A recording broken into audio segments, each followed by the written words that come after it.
विमला जी और प्रकाश जी ने बड़ी तमन्नाओं के साथ अपने बेटे राहुल की शादी उसकी कॉलेज में पढ़ने वाली एक लड़की से कर दी थी। ये राहुल की ही पसंद थी। माता पिता की सहमति से ये शादी हो गई। लेकिन उनकी बहू तो अपने मायके का घमंड दिखाती रहती, बात बात पर मायके की धौंस दिखाती। वे बहुत ही नकचड़ी थी। छोटी छोटी बातों पर भी वह अपने मायके और अपने पैसे का रोब दिखाकर अपने सास ससुर का अपमान करती रहती। बदले में उसके सास ससुर चुप रहते। बहू की बदतमीजियों की हद पार हो चुकी थी। फिर एक दिन सास विमला जी के मायके में जाने का मौका आया तो वह अपनी बहू को भी साथ ले गई। बहू जब अपनी सास के मायके पहुंची तो आंखें फटी की फटी रह गईं, क्योंकि उसकी सास तो एक कहानी शुरू करने से पहले मेरे चैनल को सब्सक्राइब ज़रूर कर लें और कहानी अच्छी लगे तो इसे लाइक और शेयर ज़रूर कर दें। शादी के दूसरे दिन ही बहू राधिका अपने मायके से आए सारे सामान को अपने कमरे में रखने के लिए कह देती है। शादी का घर है, उस दिन तो किसी को भी उसका समय नहीं मिलता। लेकिन राधिका की नज़र तो अपने मायके से आए हुए एसी और टीवी, फ्रिज और सोफे पर ही है कि कहीं ऐसा न हो कि उसकी बूढ़ी सास अपने कमरे में टीवी या एसी फिट करवा ले। सुबह सुबह बहू बाथरूम में नहाने के लिए गई तो एक बच्चे से वह अपनी सास को बुलवाती है और कहती है, माँ जी ये कैसी बाथरूम है? इस बाथरूम में ना तो गीज़र ही लगा है। मुझे तो गर्म पानी से नहाने की आदत है। मैं ठंडे पानी से कैसे नहाऊंगी? मैं किधर आ गई हूँ? इस घर में तो बाथरूम में गीज़र ही क्या, कहीं कोई इलेक्ट्रॉनिक सामान ही नहीं है। सास विमला जी कहती हैं, बहू तुम 5 मिनट ठहरो, मैं तुम्हारे लिए गर्म पानी करके दे जाती हूँ। तुम आराम से गर्म पानी से नहा लेना। ओह माँ जी, अब मुझे नहाने के लिए भी इंतज़ार करना पड़ेगा। मेरे घर में तो ऐसा नहीं है। मेरे मायके में हर बाथरूम में गीज़र लगे हुए हैं, हर नल में गर्म पानी आता है। आप लोग कैसे रहते हैं इस घर में? विमला जी जल्दी जल्दी भगोने में पानी गर्म करके बहू के पास दे गईं। नहाने के बाद राधिका अपने कमरे में गई और अपने पति से बड़बड़ाते हुए कहने लगी, आपके घर में तो कोई ढंग का इंतज़ाम ही नहीं है। ना तो बाथरूम में गीज़र है और ना ही किचन में आरओ का पानी है। मैं तो नॉर्मल पानी कभी नहीं पीती हूँ, हमेशा आरओ का ही पानी पीती हूँ। तुम ऐसा करना, मेरे लिए आरओ के पानी की बोतल मंगवा देना। मैं तुम्हारे घर के नल का पानी नहीं पीऊँगी, मेरा गला ख़राब हो जाता है। कहीं मैं बीमार पड़ी? रोहन एक नज़र पत्नी पर डालकर मुस्कुराता हुआ कहता है, कोई बात नहीं, अगर तुम्हें नॉर्मल पानी पीने की आदत नहीं है तो मैं तुम्हारे लिए पानी की बोतल ख़रीद लाऊंगा। जितने दिन तुम रहोगी उस बोतल से पानी पीते रहना।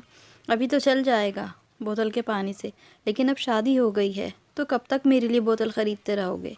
जब मैं दोबारा से इस घर में आऊँगी उससे पहले आरओ लगवा लेना और बाथरूम में गीज़र भी लगवा देना। मैं तुम्हारी माँ की तरह भगोने से पानी गर्म कर करके नहाने वाली नहीं हूँ। 2-3 दिन बाद सभी मेहमान चले गए। घर में जो भी बहू के मायके से सामान आया था, धीरे धीरे सबकी फिटिंग होने लगी। कौन सा सामान को कहाँ पर रखना है और कहाँ लगाना है। बहू राधिका के मायके से आए एक बड़ा सा टीवी आया था। विमला जी ने सोचा कि इतने बड़े टीवी को हॉल में लगा देंगे और हॉल का हमारा पहले वाला टीवी है उसको बहू के कमरे में लगा देंगे। टीवी लगाने के लिए इलेक्ट्रिशियन को बुलाया गया। जैसे ही मायका का टीवी हॉल में लगा हुआ देखा तो राधिका चिल्लाती हुई बोली, मेरे इतने बड़े टीवी को हॉल में किसने लगवा दिया? ये मेरे पापा ने मेरे कमरे में लगवाने के लिए दिया था। मुझसे पूछे बिना मेरे टीवी को हॉल में कैसे लगाया? डाइनिंग टेबल पर बैठे हुए राधिका के ससुर प्रकाश जी अपनी पत्नी विमला जी से बोले, इसमें गुस्सा करने वाली बात क्या है जो बहू इतना गुस्सा कर रही है? विमला जी कहती हैं, बहू मैंने सोचा ये वाला टीवी यहाँ पर सही रहेगा। तो राधिका तैश में आकर बोली, आपको क्या पता, मेरे मायके में मेरे कमरे में बहुत बड़ा टीवी लगा हुआ है, इसीलिए ही मेरे पापा ने ये मुझे मेरे कमरे के लिए दिया था। ये टीवी मेरे कमरे में ही लगेगा, इसे यहाँ से उतरवाइए और मेरे कमरे में फ़िट करवा दीजिए और अपना वो घटिया पुराना टीवी यहीं लाकर लगा लीजिए।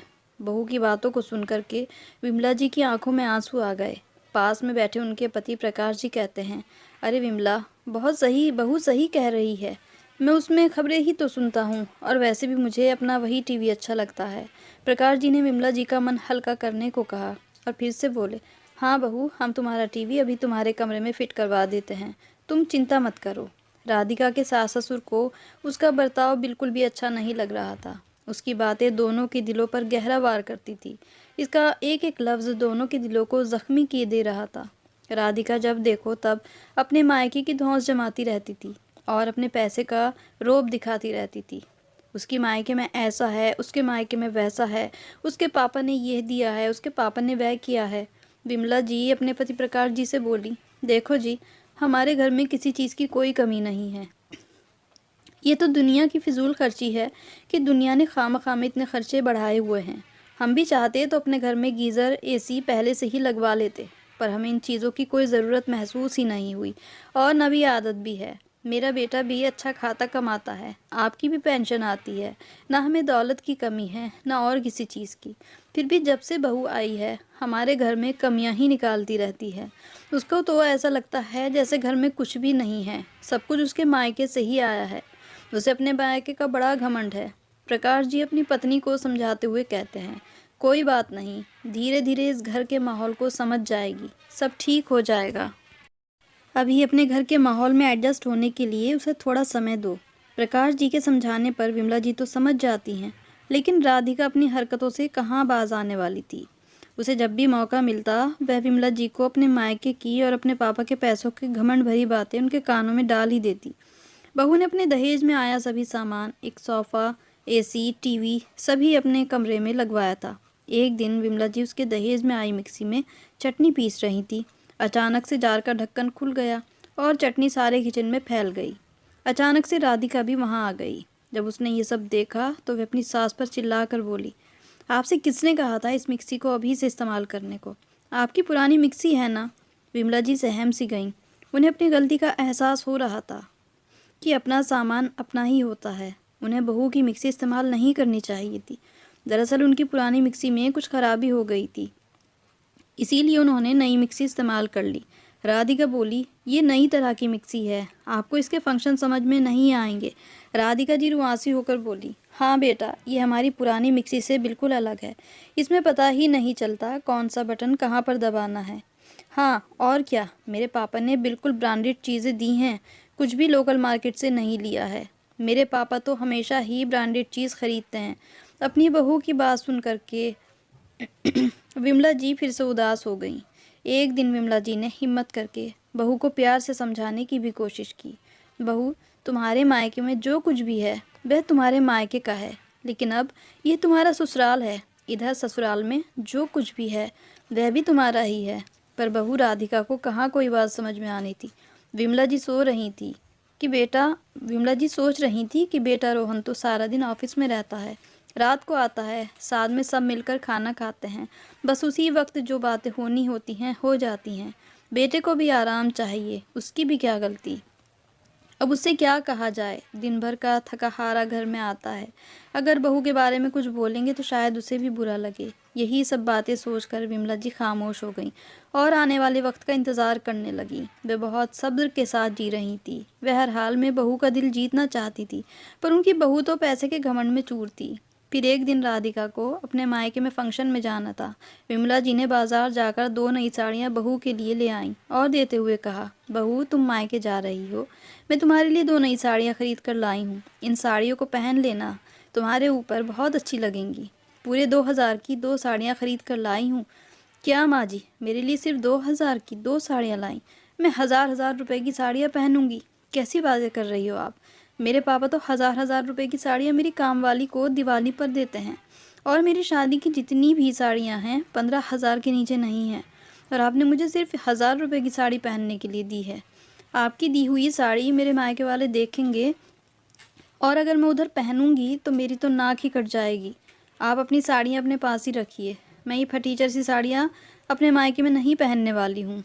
आपको पता नहीं है मेरे मायके वाले कितने पैसे वाले हैं। आपका घर तो सिर्फ 3 कमरों का बना हुआ है, मेरे मायके में 3 मंजिला मकान बना है। मेरे पापा इस शहर के बहुत बड़े बिजनेसमैन हैं।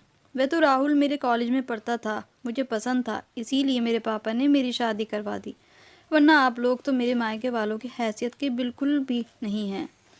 पास में बैठे हुए प्रकाश जी से बहू की बातें बर्दाश्त नहीं हो रही थी। वह बीच में टोकते हुए कहते हैं, बेटा अब तुमने ही लव मैरिज की है तो इसमें कोई क्या कर सकता है। तुम्हें मेरा बेटा पसंद था, इसीलिए तो शादी की है। और रही बात हैसियत की, तो हैसियत तो पैसे से नहीं उसके अच्छे व्यवहार से बनती है। तुम तो पूरे मोहल्ले में जाकर के देख लो, हमारे ऑफिस में जाकर के पूछ लो, कितना नाम है हमारा। अगर तुम्हें विमला की लाई हुई साड़ियाँ पसंद नहीं हैं तो मत ले जाओ। लेकिन बात बात पर अपने मायके की धौंस मत दिखाया करो। प्रकाश जी की बातें सुन करके बहू का मुंह खुला रह गया। अपना मुंह फुलाकर कमरे में चली गई और फटाक से गेट को बंद करके बैठ गई। विमला जी अपने पति की तरफ देखते हुए कहती हैं, क्यों आपने उससे कुछ कह दिया? जाने देते। नहीं विमला, बात बात पर वह तुम्हारा अपमान करती है। जब देखो तब तुम्हें अपने मायके का घमंड दिखाती रहती है। तुम भी किसी से कम नहीं हो। कुछ दिनों बाद बात आई गई हो गई।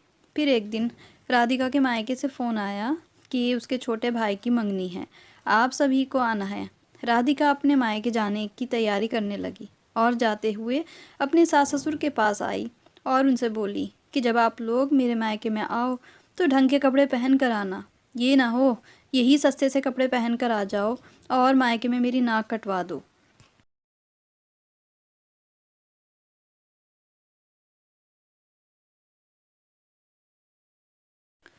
ये कहकर वह चलती बनी। इंगेजमेंट वाले दिन बेटा राहुल अपने माता पिता को लेकर अपनी ससुराल पहुंच गया। बहू के मायके प्रकाश जी और विमला जी पहुंच तो गए थे, लेकिन राधिका का बर्ताव अपने सास ससुर के साथ वहाँ भी अच्छा नहीं था।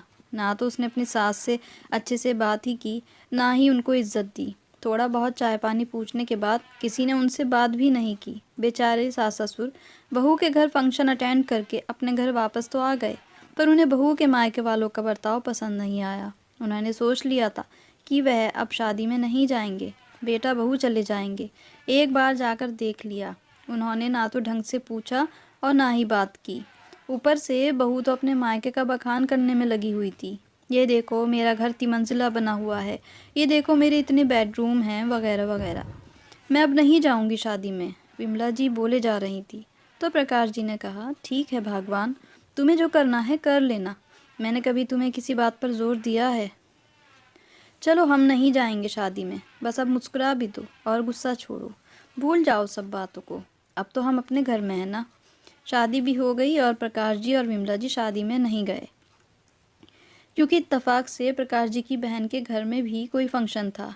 दोनों मियाँ बीवी ने अपनी बहन के घर फंक्शन अटेंड किया, तो इस तरह इस बात को लेकर घर में कोई इशू भी नहीं हुआ कि वे दोनों बहू के माए की शादी में क्यों नहीं गए। फिर यूं ही दिन गुजरते रहे और ज़िंदगी ऐसे ही चलती रही कि अचानक एक दिन विमला जी के मायके से फ़ोन आया कि विमला जी के सबसे छोटे भाई के घर बेटा पैदा हुआ है। यह तो विमला जी के लिए बहुत ही ज़्यादा खुशी की बात थी, क्योंकि उनके सारे भाई बहनों में उनके सबसे छोटे भाई के यहाँ कोई औलाद नहीं थी और आज कई सालों बाद उनके घर में औलाद पैदा हुई थी। वह तो मारे खुशी के झूम उठी थी। जल्दी से उन्होंने ये खबर प्रकाश जी को दी। वह भी सुनकर बहुत खुश हुए। अब बारी थी बधाई देने की। विमला जी के मायके में ये रिवाज था कि जब भाई के यहाँ बेटा पैदा होता तो बहन यानी उसकी बुआ, तो उसके बच्चे की बुआ बधाई लेकर जाती। बधाई में बहुत सारा सामान, बच्चे और उसके माँ बाप के लिए कपड़े, सोने चांदी की कुछ आइटम या कोई जेवर, बच्चों के खिलौने और बहुत सारे तोहफे लेकर जाती। फिर बदले में उसके मायके वाले भी उसको बहुत सारे तोहफे देकर विदा करते। खूब धूमधाम से बधाई मनाई जाती, नाच गाना होता। मायके में भतीजा होने की खुशी में विमला जी बधाई ले जाने की सारी तैयारी करने लगी। उन्होंने अपने पति से कहा, सुनो, इतने सालों बाद मेरे भाई को बेटा हुआ है। मैं तो सोने की चैन लेकर के जाऊंगी और खूब सारे उपहार भी ले जाऊंगी। प्रकाश जी अपनी पेंशन के पैसे निकाल लाए और उन पेंशन के पैसों से एक सोने की चैन, बच्चे के लिए कपड़े, उपहार लेकर आए और साथ ही एक लकड़ी का बहुत सुंदर झूला भी बनवाया अपने भतीजे को देने के लिए। राधिका ने ये सब कुछ अपने मायके में कभी नहीं देखा था, क्योंकि उसके यहाँ ये सब कुछ नहीं होता था। उसे ये सब कुछ अच्छा भी लग रहा था और थोड़ा ताज्जुब भी हो रहा था कि अपने मायके के लिए उसकी सासू माँ कितना कुछ कर रही हैं।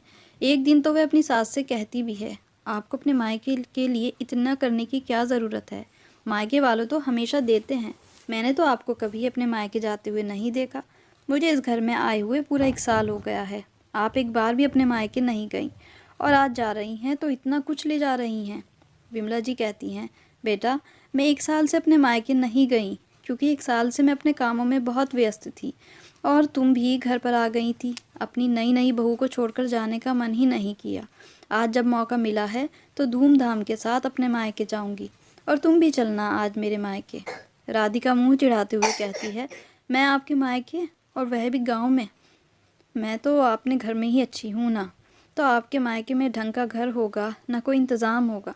मैं तो उधर रह ही नहीं जा पाऊँगी। गांव में ढंग से लाइट तक तो आती नहीं। विमला जी कहती हैं, बेटा तुम एक बार मेरे मायके चलो, तुम्हें उधर ज़रूर अच्छा लगेगा। राहुल भी राधिका से कहता है, हम सबको उधर जाना होगा, मामा जी ने हम सबको बुलाया है। ऐसा नहीं हो सकता कि तुम ना जाओ, बल्कि तुम तो नई बहू हो, तुम्हें तो वे कितने दिनों से बुला रहे हैं, तुम्हें हमारे साथ ज़रूर चलना होगा। जैसे तैसे बेमन राधिका अपने सास के मायके जाने के लिए तैयार हो जाती है, लेकिन अंदर ही अंदर सोच रही है कि पता नहीं वह गांव में कैसे रहेगी। कभी वह गांव गई ही नहीं, गांव का कैसा माहौल होगा। आखिरकार वह दिन भी आ गया जब विमला जी पूरे धूमधाम के साथ अपने मायके बधाई ले जाने के लिए तैयार हैं। जैसे ही वह अपने मायके गांव में पहुंची तो देखा गांव के बाहर ही ढोल नगाड़ों के साथ उनका स्वागत किया गया।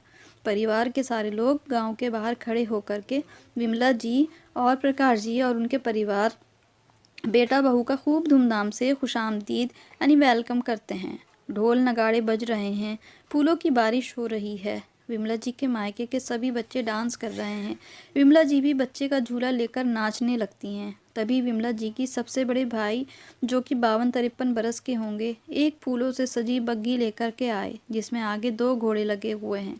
उस बग्गी में अपनी बहन और बहनोई और उनके परिवार को बिठा करके पूरे गांव में फेरी लगवाते हैं। धूमधाम से अपने बहनोई और बहन का स्वागत करते हैं। ऐसे आलीशान स्वागत को देख कर के राधिका की आंखें फटी की फटी रह गईं कि उसने तो समझा था कि उसकी सास का मायका गांव में है, उधर तो कुछ भी नहीं होता होगा, लेकिन इतना कुछ देख कर के वह दंग रह गई। जैसे ही अपनी सासू माँ के घर के बाहर बग्गी रुकी, ने देखा एक बहुत बड़ा नक्काशी वाला हवेली नुमा घर बना हुआ है, जो कि इतना बड़ा है कि ऐसा लग रहा है कि इतने बड़े घर में तो 5 से 6 घर इकट्ठे बन जाएंगे। आंखों को बड़ी बड़ी करके राधिका अपनी सास के मायके का घर देख रही है। जैसे ही घर के अंदर आती है तो पूरा घर पक्का बना हुआ है। घर का बेड़ा इतना बड़ा है कि उसमें 3 कारें खड़ी हुई हैं। बड़े बड़े दालान हैं, 3-3 आंगन हैं। एक आंगन में गाय भैंस बंधी हुई हैं, दूसरे आंगन में सभी लोग रहते हैं, जिसके चारों तरफ कमरे और दालान बने, और पीछे आंगन में तो पूरी बगिया ही लगा रखी है। इतना शानदार घर देख कर के राधिका के होश उड़ गए। शहरों में तो ऐसा घर कभी भी देखने को नहीं मिलता, और इतने बड़े घर शहर में होते ही नहीं हैं। बड़े बड़े घर तो सिर्फ गाँवों में देखने को मिलते हैं। तभी विमला जी की बड़ी वाली भाभी आती हैं और बड़ी सी बारात में उनके पैर धुलाती हैं, खूब इज्जत देती हैं। खाने को तरह तरह की मिठाइयाँ, खूब सारा सामान है। जब खाने की बारी आती है तो थाली में राधिका कटोरियाँ ही गिनती रह जाती है। न जाने कितनी तरह की तो सब्ज़ी बनी है, 3 तरह की रोटियां बनी हैं, बाजरा, आटा, मक्का। रात में खाना खाने के बाद सभी लोग बातें करने के लिए बैठ गए, लेकिन राधिका के मन में तो बेचैनी हो रही है कि कब वह अपनी सासू माँ से पूछे कि माँ जी, आपका मायका इतना अच्छा है, लेकिन आपने कभी आखिरकार उसे मौका मिल गया। वह अपनी सासू माँ की चारपाई पर गई और उनके पास बैठकर पूछने लगी, माँ जी, मामा जी क्या करते हैं? और आपका मायका इतना बड़ा है, आपने मुझे कभी नहीं बताया। बेटा, मेरे भाई बहुत बड़े ज़मींदार हैं इस गांव में। सबसे ज़्यादा खेती मेरे मायके में ही है, और तो और खेत पर तुम फार्म हाउस देखोगी तब तो तुम बहुत खुश हो जाओगी। क्या माँ जी, मामा के इधर फार्म हाउस भी है? हाँ बेटा, पास वाले खेत पर ही बना रखा है, जिसमें ट्यूबवेल लगा है, और साथ ही साथ उधर से 2 से 3 कमरे बने हुए हैं, बागवानी है, बल्कि घर की सारी सब्जियां वहीं से आती हैं। बाहर ये सब्जियां खरीदने की कभी ज़रूरत ही नहीं पड़ती है, सभी ताज़ी सब्जियां खाते हैं। अपनी सास की बात सुनकर के राधिका के होश उड़ जाते हैं कि उनकी सास के मायके वाले इतने पैसे वाले हैं, 3-3 कारें हैं, इतना बड़ा घर है, फार्म हाउस है, इतनी सारी ज़मीन जायदाद है, लेकिन उसकी सास ने कभी अपने मायके का कोई जिक्र नहीं किया और ना ही कभी अपने मायके का घमंड दिखाया। लेकिन मैंने तो बात बात पर अपने मायके की धौंस अपनी सासू माँ को दिखाई है। अपनी सासू माँ के मायके को देखकर आज उसे अपना मायका भी फीका लग रहा है, जबकि सास का मायका तो मेरे से